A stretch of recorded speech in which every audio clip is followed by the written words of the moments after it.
Hello, everybody. Today is Friday, November 8th, 2019. This is Kops Office Hours. I am your moderator, facilitator, Justin Santa Barbara. I work at Google. A reminder, this meeting is being recorded, will be put on the internet, and to please be mindful of our code of conduct, which includes the concept of being a good person. Please feel free to add your name to the agenda, which I have shared in the doc. I will tick the ticks as fast as they appear. If you do not have permissions, if you do join the C++ Google group, you should have permissions to edit. We have a bunch of things on our agenda though, so please do add things to the end of the agenda if you would like to, so that we can be sure to get to them. Otherwise, I propose we get right into it. So Peter, do you have first item on the agenda about testing? Yeah, I've been doing some recent work on our end-to-end tests, and they were looking at the test grid. They were all red for a very long time, and then we got the node label issue fixed in 1.16, and now they're purple, and hopefully they'll turn green soon. So that's promising. It'd be great if we could have some solid green before a stable release. So we'll see how that goes. You have something to add, Justin? I just want to say thank you so much, and it is really awesome. And they are, I think they are very green, but yes, there are occasional flakes. As far as I can tell, most of those flakes are not us. But yes, I think it would be great to get them all green. I agree, and thank you for all your work on that. Yeah. So I have a few PRs to the test infra project. One, we had been pinning the Kubernetes version that we test against to 1.15 because of the node label issue for the pre-submit jobs. Now that we passed those tests, we should no longer need 1.15. So the first one will unpin that so that now our pre-submit jobs are using the latest master. The second one will add an end-to-end job for the Amazon VPC CNI provider. We already have other jobs for the Weave, I think. Weave, yeah. We should definitely have Calico because it seems to be the most problematic, but yes. Yeah. Yeah, so this just adds one for that. I think I had updated the VPC CNI manifest recently and botched it because I wasn't able to test it at the time, and then this would have caught that much faster. And then the last one will add pre-submit jobs for merge requests to release branches. Currently for merge requests to release branches, which would be cherry picks, we only run a subset of the jobs, and we don't run an E to E job. So I think in that description, I linked to an earlier merge request from Justin that's kind of still open to do something similar, but hopefully this will do that as well. Probably do it right. Thank you, Peter. Yes. Thank you so much. And I think like the VPC CNI I think is super important because like something we've talked about in the past is the idea of like adopting a test that's important to you. So I presume that AWS VPC CNI is important to you for whatever reason. And so if other people love Calico or use Calico, then they should also adopt a test, and that would be great. And yeah, we'll get those merged hopefully, and then yeah, we'll be able to have some signal on other configurations. And we might reduce the frequency, I think, as we add more and more tests. But I think we should try to have a battery of them, and it also helps in that we sort of get we get signal as to whether something is specific to AWS VPC CNI or specific to Calico, or like is affecting all of them. So that really helps narrow things down pretty fast. But yeah, that's an awesome set. I will look at those probably later this afternoon. Thank you. All right. Oh, and I should also add, I'm trying to get the GCE tests also running as well, so we can have a second platform that would be tested. It would be great to get OpenStack in that matrix. I don't know of a OpenStack provider we have like an account with in the test infrastructure. Anyway, next up, Ryan, a bug fix for 1.15, it sounds like. Yeah, I just wanted to call that one out. I was looking through the PRs. It's just the pod priority, or I'm sorry, the pod disruption budget is being created in the wrong namespace for DNS. So I thought we should Put in the right make sure that one gets put into 1 to 15. Okay. All right. Thank you. We can definitely do that. Guy, a question around capacity optimized something. Yeah. So in advance of Black Friday, I was hoping to add to our list of supported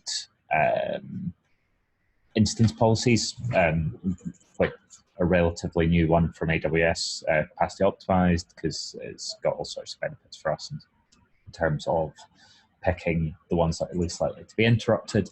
The problem at the moment is that Terraform doesn't actually currently support that for mixed. It does some validation on its side as well, and just throws back an error going, no, we only support the two. So it's more a question of whether I need to dive down that rabbit hole to get Terraform to support it.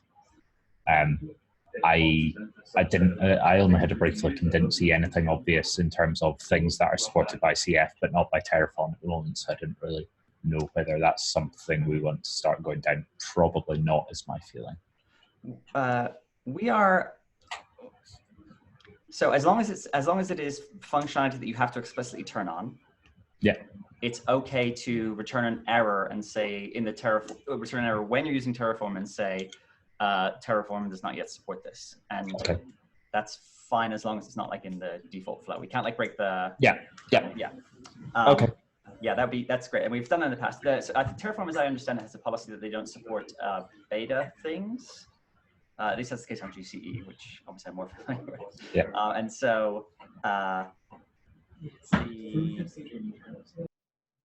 that will come eventually, is my understanding. It just might not be there today. So it's absolutely fine to do that, and we throw an error, and you can't turn it on if you're using Terraform in whatever we're on, like in a particular version of kops, but a couple of versions of kops later, like Terraform adds support, and it works.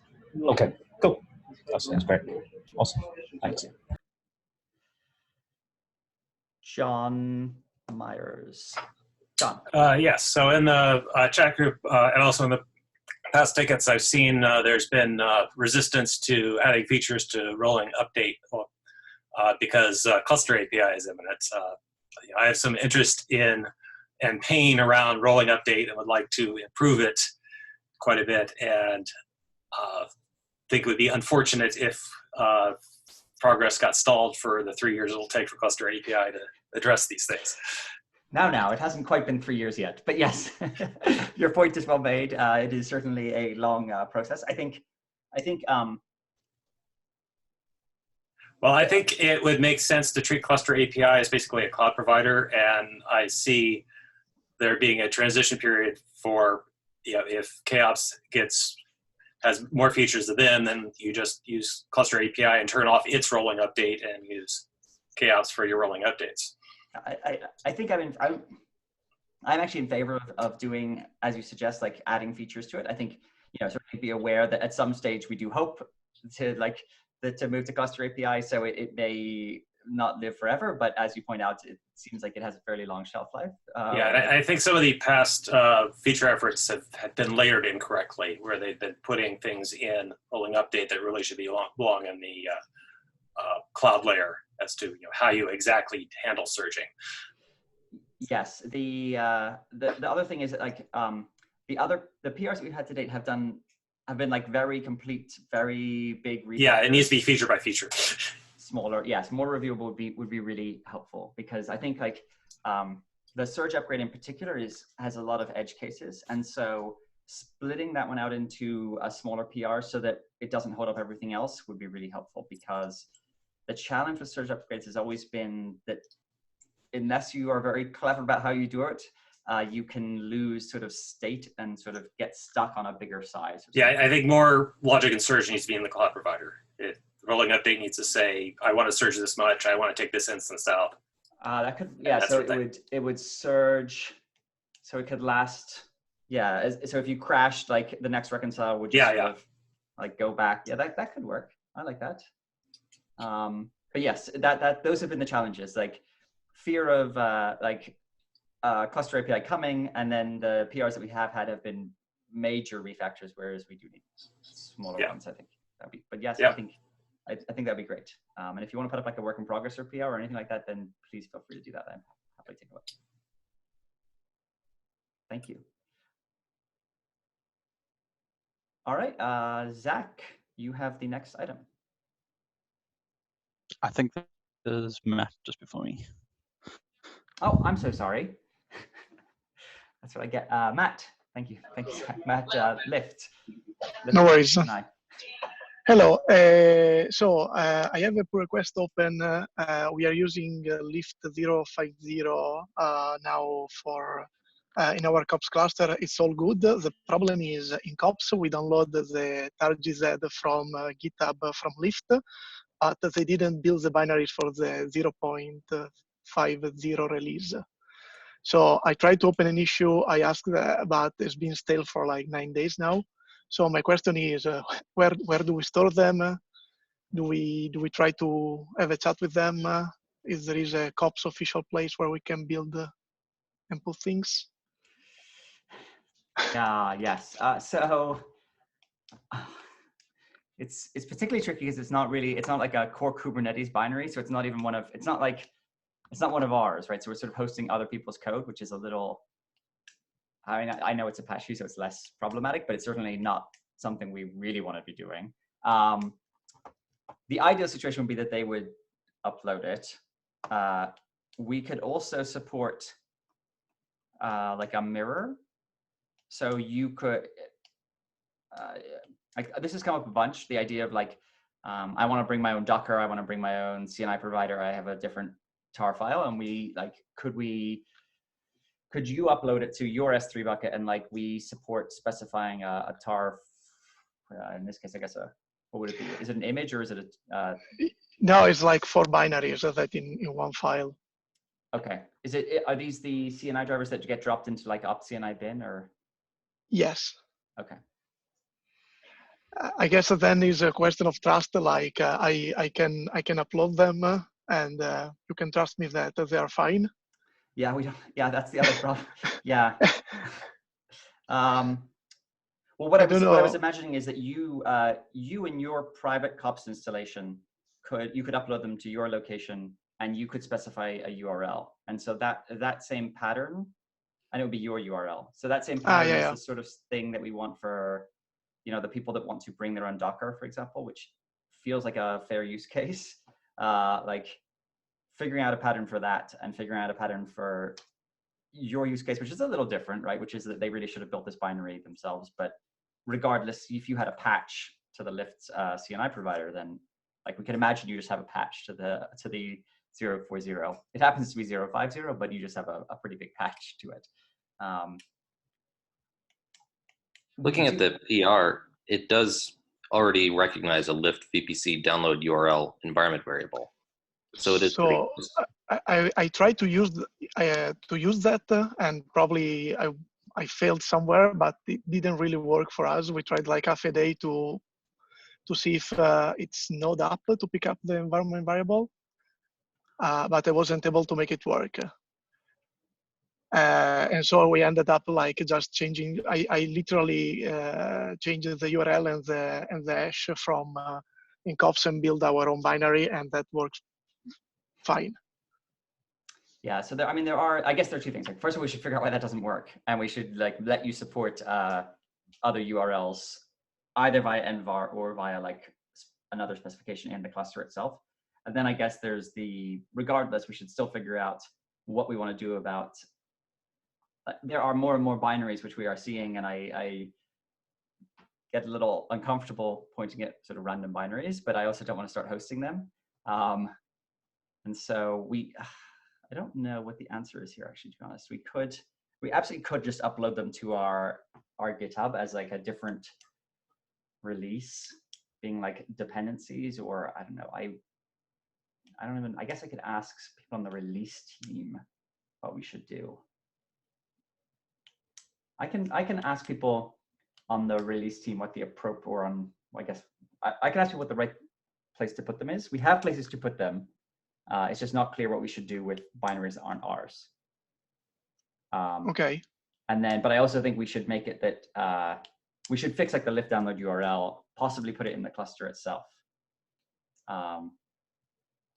If we can get a nice pattern going there, then we can also use it for Docker, where we have this request, and I keep seeing it in a bunch of places. So I can have a look at that. If anyone else wants to have a look at that, would be great. But I can also have a look at that, and I'll also find out if we have a stance on hosting other people's binaries, and hopefully we can.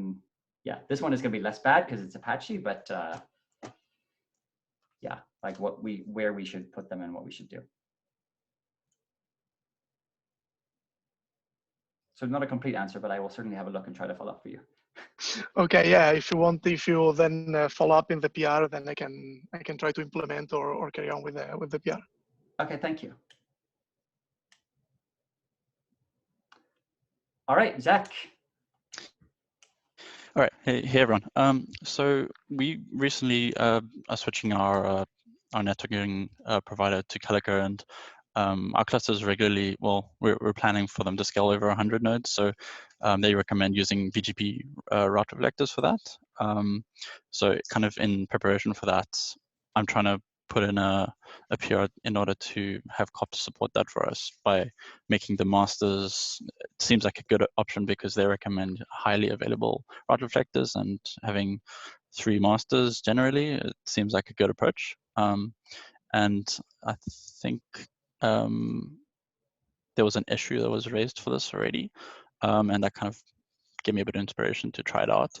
And I have a PR for it in draft at the moment, but I don't actually prefer the approach that I've gone with at the moment because it does a few things that I don't like. It duplicates it basically duplicates the daemon set for Calico node, and it splits it out into Calico node for masters and Calico node for the normal workers. And it introduces a few problems as well, because during rollout, you'll have a brief period where if you don't have anti-affinity, that you could have 2 nodes running the master at the same time. And then if, for example, you want to roll back this feature, someone will have to go manually delete the master version of this daemon set. So my alternative approach, which I think people would agree with, is to go with kind of a controller approach, where I have a controller that instead that does the work that the master container. Well, just to step back a second, the difference between the master daemon set and the worker daemon set would be that the master would have an init container, which would do some labeling and annotations of the master nodes, which would enable them to become route reflectors. And instead of doing that in init containers and separating out daemon sets, I'm thinking of creating a controller that would just, do a sync or do a watch and sync by applying those annotations kind of in a kind of more distributed approach instead of being directly attached to a deployment. Yeah, so that's actually, it's really, I mean, you raised a bunch of really interesting points there. I think what the way you're going makes a lot of sense. I think having multiple daemon sets is fine, and actually is something we probably are going to have to do more of. Like technically we shouldn't, like if we ran kubeproxy in a daemon set, we shouldn't really be running one daemon set. We should be running one daemon set per Kubernetes, in theory, patch version. Although like in practice you get away with it, so it doesn't really matter. But as we get more and more rigorous over time, we can imagine that like there'll probably be other ones where you can't get away with it, and you do need to like very carefully run the correct versions, and then you will want to have multiple daemon sets for rollout. And this is getting into the idea of operators or controllers that will orchestrate those daemon sets for you and do things like the transition, as you say. I think we do actually have a controller now. So I think we have kops controller, which is as of 1.16 runs on the master. And labels masters and labels adds the kubelet labels, which aren't necessarily supported or have been sort of locked down a little bit adds the node labels. So there's an obvious similarity with what you're working on right now. I think, so yes, if you wanted to add a controller there, that's absolutely great and the right place to do it. One, I think, interesting thing is if it is just annotating nodes, maybe we could just do that at the instance group level. I don't know if, yeah. So I did look into this, and I did the code for the kops controller. And I was quite happy to see that. It doesn't look like we have. I don't think it's very easy to do the annotations. Well, I didn't want to jump into that because of this move to the kops controller yet. I wanted kind of something that was a bit simpler and could tide me over until you get to that point. Okay. Yeah, I mean, I'm certainly in favor of this. I just wasn't sure what you're annotating, and the advantage of putting it in a sort of a not tying it to the masters per se, but putting it at instance group level is if someone wanted to run an isolated set of machines that ran their or a separate instance group for their route reflectors, they could do things like that. So like yeah, 100%. But I think yeah, the approach you've described makes a ton of sense. And then yeah, we're just quibbling about like yeah. So the controller approach would that I would take, I would ideally want people to be able to specify maybe a label on a set of nodes that it would then go and annotate, and then if I don't get that done in time, then I can just move it into kops controller. Okay, great. Yeah, I mean, I think putting it as a kops controller is a binary, and it runs a set of controllers, and the controllers are reconciliation loops. Adding a reconciliation loop to in that same binary is incredibly cheap if we aren't adding any watch on a new object. So we're already watching nodes. So to put it in that binary will be very, very inexpensive from every standpoint, from a memory standpoint, from a load standpoint, from a security standpoint. So it's a great place to put these things. But yeah, I think it's worth thinking about, I guess. Okay. So we would ship it. We could ship it regardless of whether or not you were running Calico, just because it's the marginal cost is so low. Okay, thanks. Cool. But yeah, thank you for that. That's really interesting stuff. I will definitely peek at that in more detail.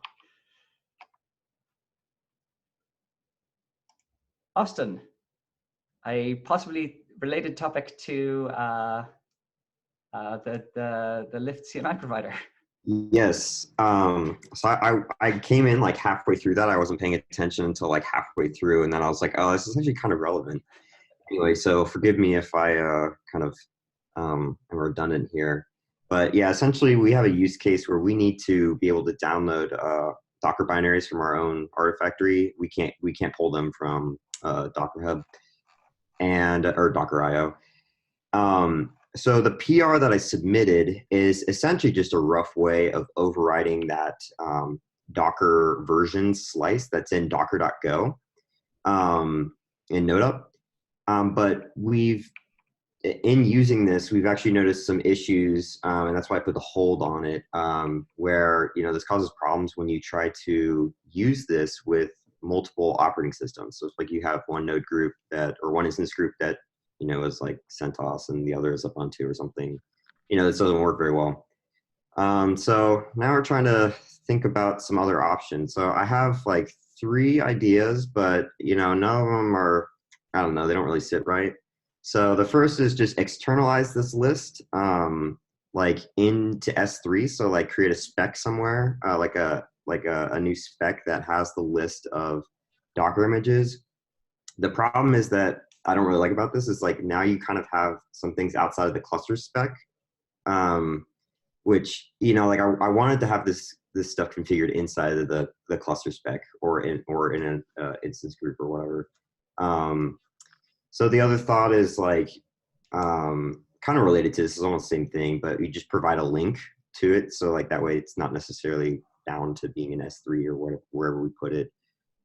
Same idea though. You have a spec with all the different Docker images and where to download them and what dependencies they have, and then you just add a link to that file.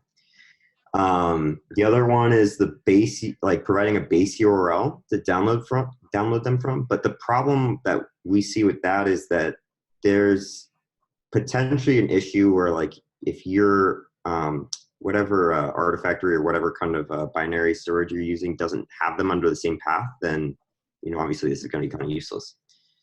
And so then the final option is just to kind of like maybe this is just isn't the place for kops to do this kind of thing. Like maybe at this point you just say kops doesn't install Docker. It's up to you to provide Docker in the AMI or VM that you're using, and just make sure that Docker is ready to go when NodeUp runs on it. And so I did have a PR that added support for that, but anyway, curious to hear what you guys think and what we can do from here. Yeah, thank you. I know you've been sitting on this PR I've been sitting on this PR for a while, and I apologize for that. I think Oh, no problem. I think one thing, like the API that we have internally in docker.go, or the struct, is not really intended as an API. So we need to like, I would want to like rethink it a little bit if we were going to expose it as a API contract. I think of the options you described, so I think of your first sort of two options, like there are obvious parallels with the channels file, right? We could sort of put it in the channels file, and then the channels file currently just configures the cluster, and so we sort of want to copy it somewhere. Like today, we can only copy it into the cluster, but in future, it might well be that we end up, like we're probably going to specify more add-ons in a similar pattern to channels. And you could almost think of Docker as an add-on, and we're going to want to like upload them. We're going to want to snapshot them into like permanent storage so that like you don't have a reliance on this channels file. So that sort of works, but isn't really there yet. I think the option of not installing Docker is actually fine. We could just have a way to say like externally manage Docker, and then I think we have like some init containers, yeah, that's my problem. Some way to like run a script that could install Docker. I'm not wild about this approach in general, but it seems like it's reasonable. I think the other option is, so I would not be opposed to that, like basically having a Docker external, and then I don't know if we have a way to run a script without it being I guess we have a systemd unit file, right? So you could actually run it as an early systemd unit file. Yeah, I was thinking more like your VM just comes with Docker, like ready to go. Yeah, and NodeUp would utilize Docker that's installed, and it would be up to you to just configure Docker to be ready for it. It's completely out of kops' scope at that point. Yeah, we want to have Docker. We want to be able to work on machines that or instances that don't have Docker. But I agree that like the converse is not necessarily true. Like we should. We don't want to not work on machines that have a perfectly working Docker that is newer than is the correct one. So yes, having an external option, also like things like Container OS or Core OS or Flatcar, like that don't let you install things and already have Docker installed, or better have Docker installed, or we're in big trouble. That would be fine. So like some sort of Docker external, and then you would mark, so you'd say Docker external, we'd just say like, all right, we're not going to install Docker, and then it's up to you to install either. It's up to you to make sure that Docker's there, whether that is a pre-baked OS or pre-baked image, or whether that is a boot up script. Right. And that will work. I believe that will still work today. I haven't tested that in quite a while, but we actually used pre-baked versions of Docker in a much earlier version of kops, and then just set the kops version to an invalid version of Docker and use that as a hack to get around it, but that will work. Okay. There's another option. That's horrible but reassuring. Yes. There is another option, which is I think there is a tar-gz of Docker, which is like statically linked, not a package.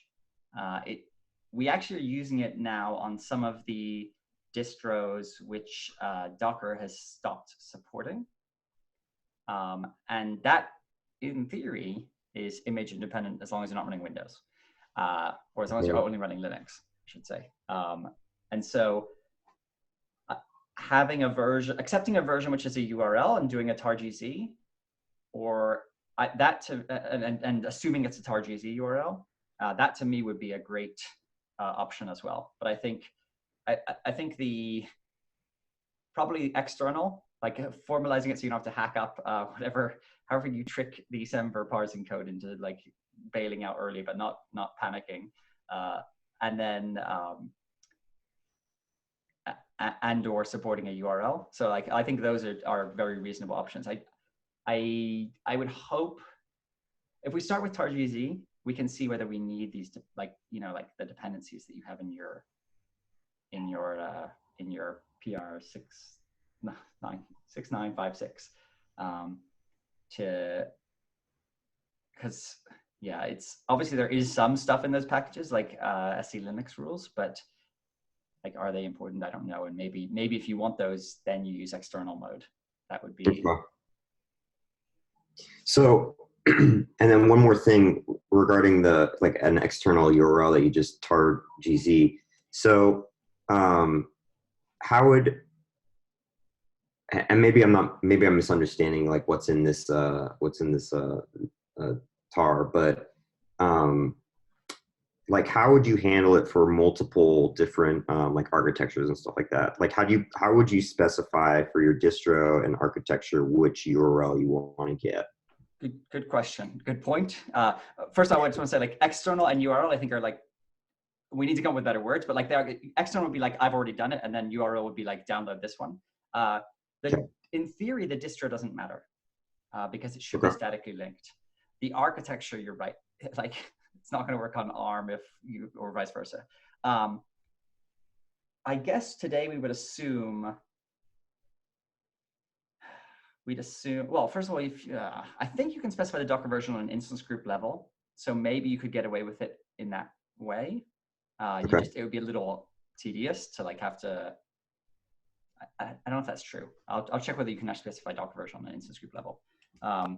The other one would be if you had a TarGZ file, which was nicely packaged and had both, and you could just pluck out the right ones. It's a little annoying because then like the size of that tar file becomes pretty big. This is how we end up with like base URL, right?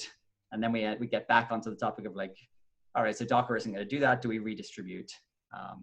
This could be something where like we've also talked about containerd, and I've repeatedly threatened to add support for containerd via the TarGZ method, which I think would be, I'd love to find time for that. And I can have a look at how they, I had an idea. I can have a look at how they did that, how they implemented their distributions in TarGZ format for architectures. The other approach is to put a magic var in there, like a curly brackets arch or something like that. Okay. I don't love that, but maybe. All right. This is the sort of thing where we can like try it. Are you running alternative architectures? No. Okay. So we would just be on AMD64 for everything, but that was just a thought that came up. Was it's like a great point. It's a really great point. Yeah, I think based on the timing, I would imagine that we can probably deal with it for containerd, and there we have a little bit more impact or a little more influence on how they package things. So maybe we could help work with them to like find something that works both ways. But yeah, I'll have a look at that and see. But for your approach, if you want to, it could be like the easy PR is some magic value, like the word external or unmanaged or whatever it is, that when you put in the Docker version, just turns off docker.go. So I do have a PR and it's merged in that just says skip Docker, or I think it's like skip Docker install or something like that. Okay. And that just completely skips all configuration. So maybe we'll just go that route now. Just wasn't sure if like there was something we could do with this PR, or like if it's just not time yet to kind of have something like this. I would like to have this PR, but without the. I'd like to start with just the TarGZ. Okay. So if the versions, sorry. Go ahead. I was just going to say I can change this to instead just pull from a URL, and then we'll just try to go from there. I think that'd be wonderful. I think this is good. So maybe start a new, maybe copy this into a new PR, because like there's a lot of good stuff in here. If we do decide that we want to like tidy up the internal API, because like some of the fields in the API are not very user friendly because it's intended as like a Go struct, right? Right. But yes, like if the Docker version, it's so terrible. If the Docker version starts with HTTPS or even I do HTTPS, then like assume it's a URL and download it. Okay. Cool. All right. So I'll work on that. Open up a new PR, and hopefully you'll see that pretty soon here. Awesome. Thank you. And we do have a there is a distro currently that doesn't install a package. It just does the tar.gz, so it may just work if you like map it to that one. Great. Okay. Cool. Thank you. Thank you. And so I know I've been like remiss on a lot of your PRs, and I apologize for that. That's no problem. We we just build my PRs into our own chaos binary, and then we just use them and we just wait. So there's no rush. Don't worry. Well, sorry about that. Thank you. All right. Hackman. Okay, it's Cyprian. Okay. But that's also the name. Someone thought of that 40 years ago. Okay, so I saw that you look at my PR, well, last night regarding new Docker version support. Thank you for that. So being my first PR, I'm not really sure, will it land into 1.15? Okay. And also as a comment, if we added the gate for, let's say, 1.15, maybe there is no real reason not to cherry pick it into lower versions, because pretty much whatever we have now, it's dead from Docker's point of view. So only people that would manually test it and apply it will run it, so will not break anything. Yeah. Yeah. Sorry, please. No, I mean, I just want to say, like, thank you for the PR. It's great. The only issue I had with it was that, like, we just have this policy of not changing the defaults for versions that we've shipped, and so that's why we had to change 1.14 to 1.15. As you say, we can cherry pick this back. Yeah, I'm wondering whether, yes. So we'll talk a little bit in the 1.15 release about, I've now realized that 1.15 could be very, very close. But yeah, well, we can cherry pick this back, as you say, as far like to 1.14.2. We're not going to go much to kops 1.14.2, as you say. And then people would have to opt in. I think that's fine. The one thing I would be cautious about is that, yes, like Kubernetes itself doesn't test with Kubernetes itself tests with a range of Docker versions.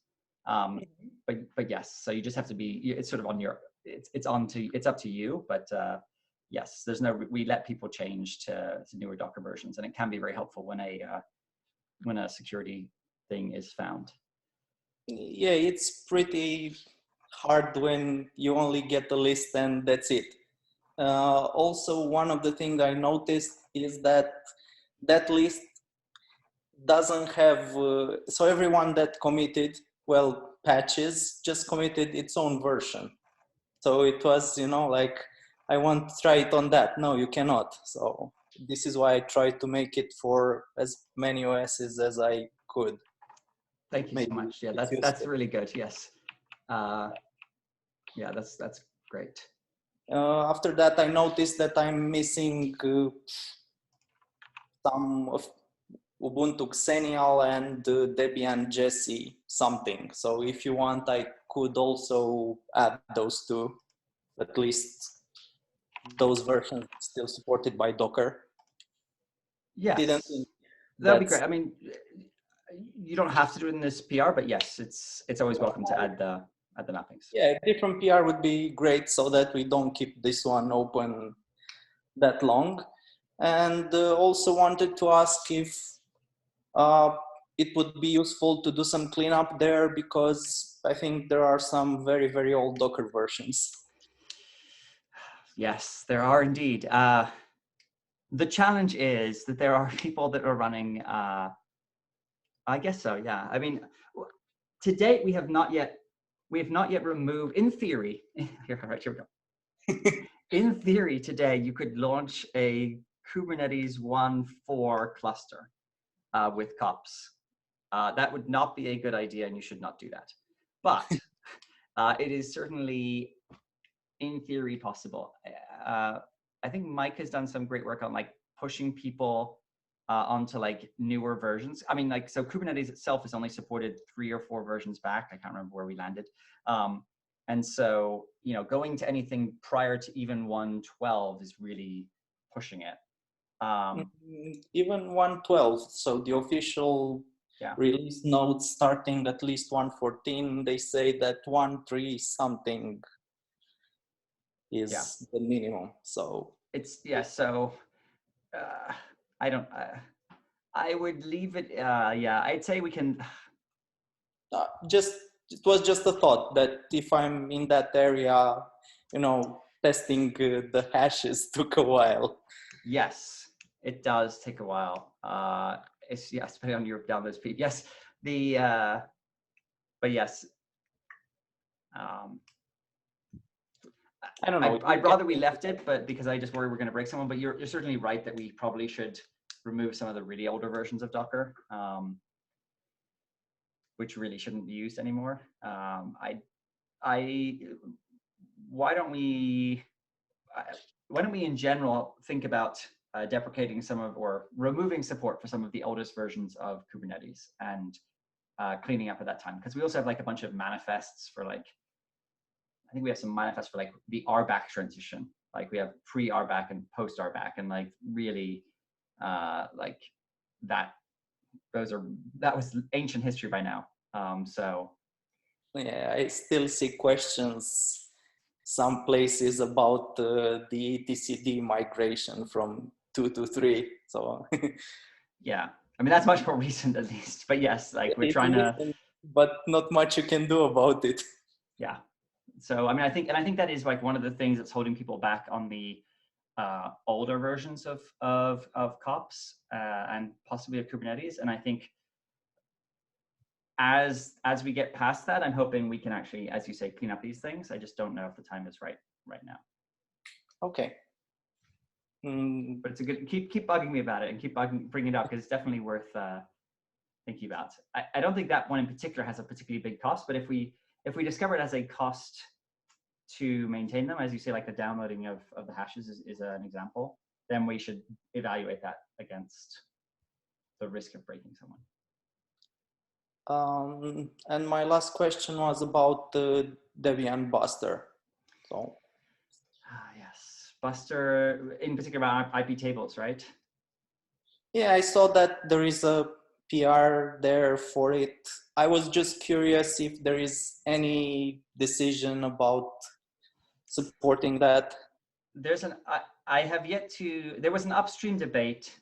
There's a debate in Kubernetes about what to do about the, so for people that don't know, IP tables in more recent I think kernel versions? Yes, I saw the PRs and I look at them, the comments, and seems quite buggy still. So my guess is it won't work very nice.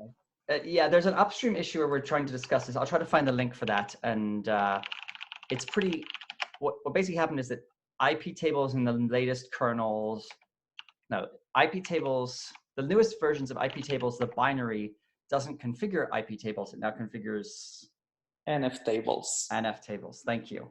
So, and IP tables and NF tables don't coexist very well.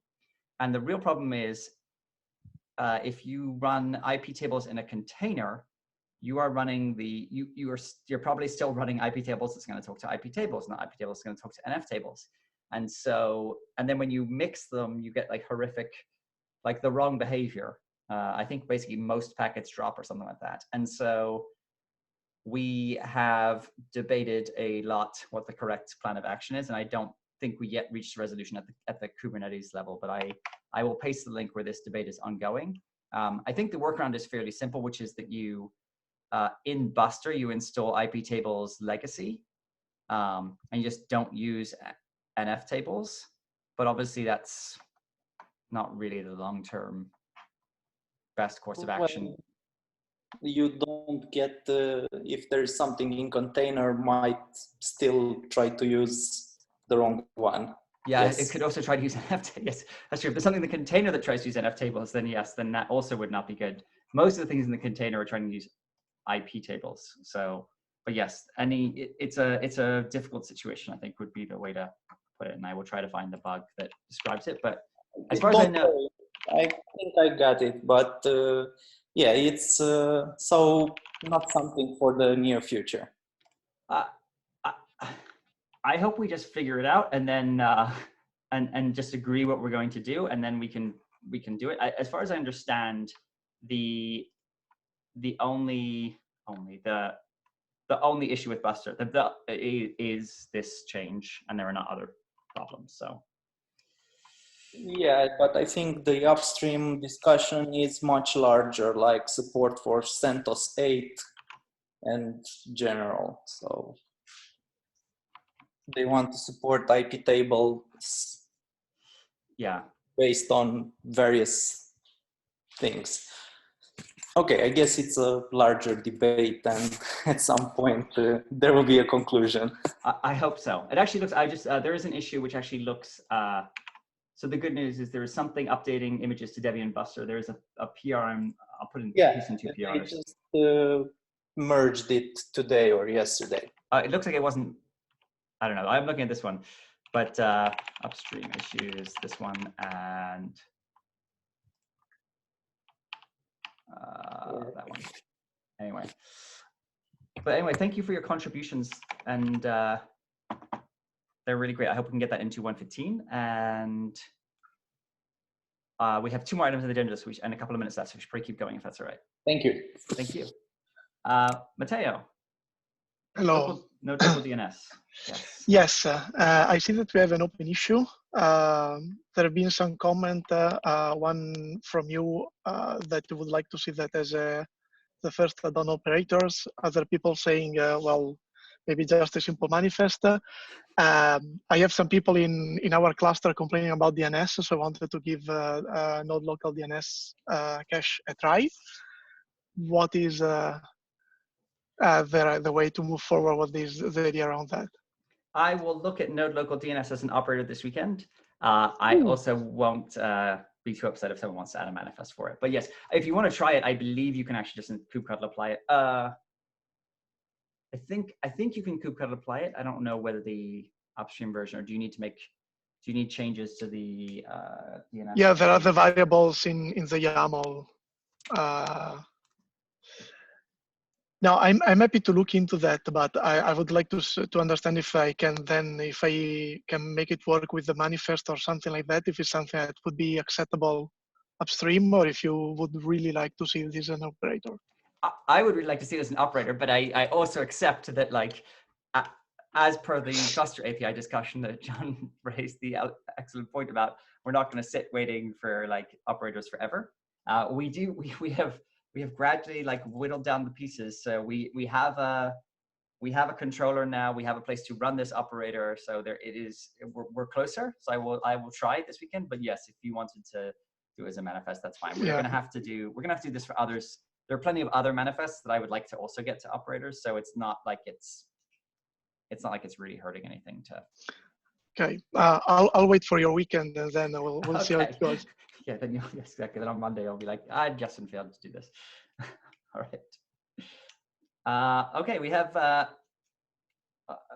one item more on the agenda, and then we could ideally talk about the releases. But Peter, KubeCon San Diego. Yeah.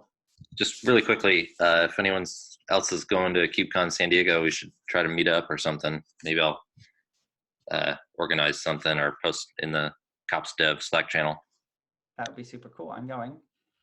Sweet. I'll be there. Sounds good. Yeah, we can always do a lunch or something even more fun. Awesome. And then all right, so we want to do, in the 4 minutes we have left, the releases. I snuck out the releases that I committed to late last night. And so we did 114.1. We did not do 115.0 as we agreed. We did 116.0 alpha 1. We promoted some Kubernetes versions, and we promoted some AMIs. And then I have a proposal for our release plan for the next 2 weeks, which is I'd like to get kops 115.0 out. I realize that we have now this the Docker version, or the Docker thing, which changes the release or the changes the version of Docker, which maybe was my mistake, and maybe we shouldn't have put that into 115. But I don't know how people feel about that. Whether we should stay on the current Docker version, or whether we should release with the new Docker version, or what.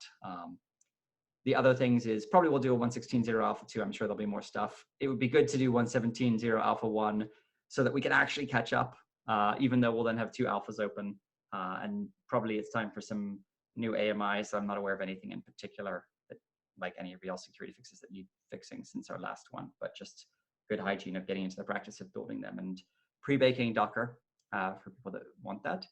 But 115.0 is, I think, the one which is overdue, and I don't know what we should do. I don't know if people have views on bumping the Docker version versus staying on an older Docker version, bumping the Docker version late in the cycle versus staying on an older Docker version. I will click on the other link as well, the pod disruption budget. The pod disruption budget feels less risky. Can we have the release branches created for 116 and maybe 117 too? Yes, definitely.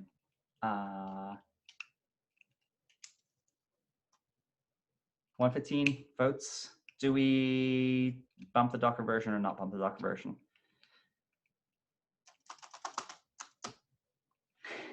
It feels risky doing it this late in the cycle a little bit, but I'm also, personally, we're quite a ways from probably actually getting down to 115 because we're still moving to 114. So I'm not worried about my cluster because I figure you're gonna have a 115.1 in between. And to confirm, the version diff is 18.063 versus 18.099, and making Hackman redo that version again because I got it wrong. I'm sorry. I don't know.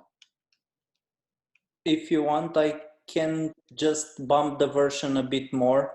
To 16? Yes, so it won't be the default. That would then de-risk it for everyone, and we can cherry pick it back. If you wouldn't mind doing that, then that would be really wonderful. And then we can just do 115.0, the disruption budget, and then do 115.0. Is everyone otherwise okay with that?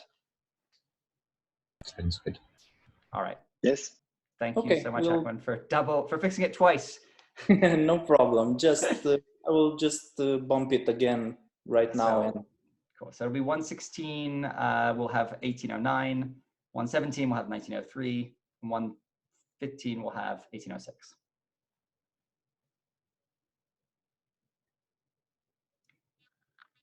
And we have reached time and the end of our agenda. How about that? I don't know if there's anything else anyone wants to do quickly. Otherwise, we'll probably 2 weeks is KubeCon, so we'll probably cancel the Friday meeting in 2 weeks. As I've miscounted. And it's the day after KubeCon, so people will probably be on airplanes and stuff. But otherwise, I hope to see everyone at KubeCon and in Slack, and hopefully we get the 115.0 out. I'll try to do that this weekend along with the operator. All right. Thank you, everyone. Have a wonderful weekend. Thank you. Bye-bye. Thank you, you too. Thanks. Bye, everybody.